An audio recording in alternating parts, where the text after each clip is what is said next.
কি যেন বললা? পয়সা ছাপ, বাড়ি ওয়ান। বাড়ি ওয়ান। বাড়ি ওয়ান মালটা। ভাগনা বলো তো কি এটা? বাড়ি ওয়ান মালটা। আচ্ছা, এটা কি পয়সা ছাপ মানে বুঝলাম না। এই যে বাড়ি ওয়ান মানে এই যে চিহ্ন থাকে গোল পয়সা ছাপ পিছনে আচ্ছা, গোল আছে, চক্র ইস, থাকে। আমার তো মন ভরে গেল গো তোমার এখানে এসে। আচ্ছা, বিক্রি করো না শুধু নিজে খাও? নিজে খাওয়ার জন্য আর খাওয়ার জন্য না? করছি 6 বিঘা দিকে ওই পেঁপে লাগাইছি। আচ্ছা, তাহলে জায়গাটা একটু বলো, কি জায়গা এটা? এটা যে পূর্ব পুঁটিমারি। আচ্ছা, আপনাদের যাদের প্রয়োজন বন্ধুগণ আপনারা আসবেন, যাদের যাদের প্রয়োজন। আমার তো দেখে এগুলো মন ভরে গেল একদম। বাহ, কি যেন বললা? পয়সা ছাপ, বাড়ি ওয়ান। বাড়ি ওয়ান। বাড়ি ওয়ান মালটা। আচ্ছা, আচ্ছা, এটা কোন সিজনে এই ফুলটা আসে? এটা কমলার সাথে আসে।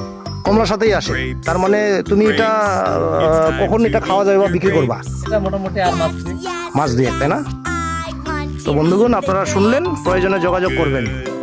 আচ্ছা, ফল যখন আসে কোনো স্পেশাল ট্রিটমেন্ট দরকার? সাধারণত ফাঙ্গিসাইড দিলে, ফাঙ্গিসাইড দিলেই হলো, তাই না? আর কোনো খাদ তাদেরকে দিতে হয়? জৈব সার জৈব সার দিলে ভালো। আচ্ছা, বাহ।